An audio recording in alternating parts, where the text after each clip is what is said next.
Hey guys, okay, so here comes the first video in a series of videos that we're gonna do in class to kind of make it a little bit more self-paced and independent. Okay, so up to this point, we've been talking about ionization and how atoms become ions by changing the number of electrons. Up to date, we've discussed two types of ions. The first one is what we call the cation, right? And this is what we call a positively charged ion. Right? And the other one is the anion, and this is the one that forms a negative ion, okay? Remember that these ions form based on two principles, which is oxidation and reduction, okay? Oxidation leads to the positive ions. This is by process of oxidation, okay? And negative ions are a result of reduction, okay? So just remember that. All right. So we're gonna go ahead and we're gonna do a couple of practice problems here and see if we can make this make sense. All right.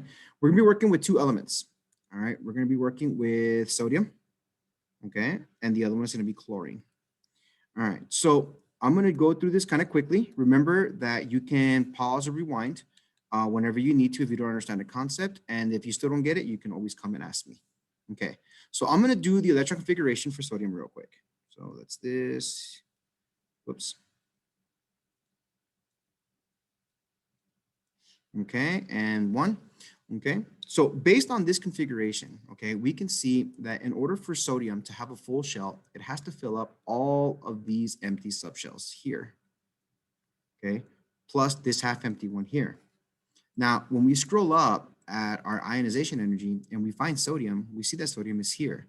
So sodium has a low ionization energy, okay? I'm going to abbreviate that as IE.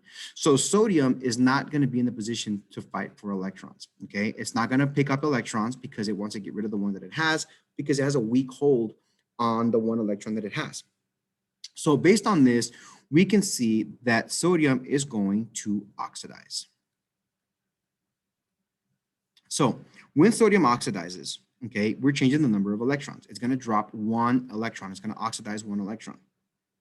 Sodium currently has 11 protons and 11 electrons, which make it neutral, no charge. But now it's going to oxidize. So because it's going to oxidize, that means that the number of electrons is going to change. Sodium is going to go from 11 protons to now 10 electrons, which gives it a net plus one charge. When that happens, sodium becomes an ion, a cation. It has a plus one charge. That's how you write an ion, right?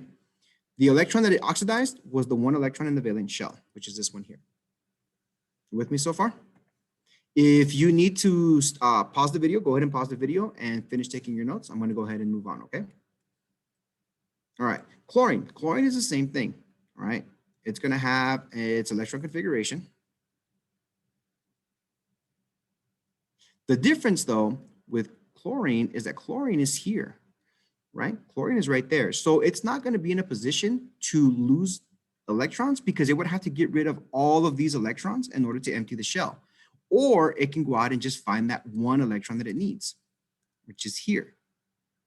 Fill up this half empty subshell. Now, if we take a look at the ionization energy of chlorine, chlorine is this guy right here, right? So chlorine actually has a really, really high ionization energy. If it has a high ionization energy, that means it's going to require a lot of energy to pull away electrons, right? And if it's a lot of energy to pull away electrons, it's not going to let electrons go, right? So chlorine is going to reduce, right? Chlorine's got those 7 electrons on its outermost valence shell. So if it's going to reduce, how many is it going to reduce? Well, here are all the electrons that it has. And the empty space represents the one that it needs. So it's going to reduce 1 electron, right? This is going to reduce. So chlorine normally has 17 protons and 17 electrons. So it carries no charge. But after chlorine reduces, well, now it has a different number of electrons. Instead of having 17 electrons, now it has 18 electrons. So if it has more electrons and protons, then it's going to carry with it a -1 charge. When that happens, chlorine becomes an ion. It becomes a -1 ion. We call this the anion. Okay, that's the anion. Now, when we have ions coming together, I'm going to zoom out a little bit here. Okay, Sodium is a +1 ion. Chlorine is a -1 ion. I'm going to outline this guy in red, actually. When ions form, right, they're happy that they got those the electrons that they needed, or got rid of the electrons it doesn't want, but now it's walking around with a charge, and it doesn't want a charge. So ions come together to form an ionic compound in order to balance out the charges. So we know that opposite charges attract, okay? In this case, we want these charges to add up to 0. So if we take a look at this, 1 minus 1 equals 0. So what this is telling us is that in order for this compound to balance out, we need 1 sodium and we need 1 chlorine. Like in algebra, the ones are understood, so you don't have to write them. This compound becomes NaCl. And because these charges cancel, it is neutral. That is the point of an ionic compound.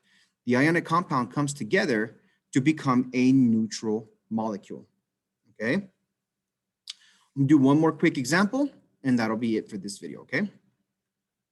So magnesium, for example, is a metal, okay? And chlorine is a non-metal. We'll do phosphorus. Let's do phosphorus. Okay, so I'm going to take a look at their valence shell. Magnesium has 2 valence electrons, and phosphorus has 5 valence electrons, right? So I can already see that magnesium is going to be in a position where it's not going to go out and find 6 more electrons, right? So I know that this guy is going to oxidize, right? The magic number is 4, by the way. If it has more than 4, you know it's going to reduce. And if it has less than 4, it's most likely going to oxidize. Phosphorus, as we can see, has more than 4 valence electrons. It's got 5. So I can already see that this guy is going to reduce, okay? This guy is going to reduce 3 electrons, and this guy is going to drop or oxidize 2 electrons, okay? So what ions are they going to form? Well, in this case, magnesium is going to form a 2+ ion because they got rid of 2 electrons. And phosphorus is going to form a 3- ion because they got rid of 3 electrons. Okay? Remember, you can always pause or rewind this, okay?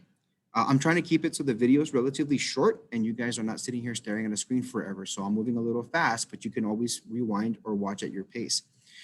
In this case here, are these going to add up to 0? Well, if I take here 2 minus 3, that gives me a -1.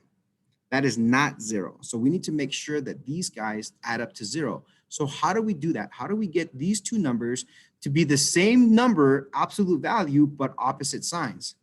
Well, we multiply. All right, multiply this guy by 2. So what that happens is then this becomes 6.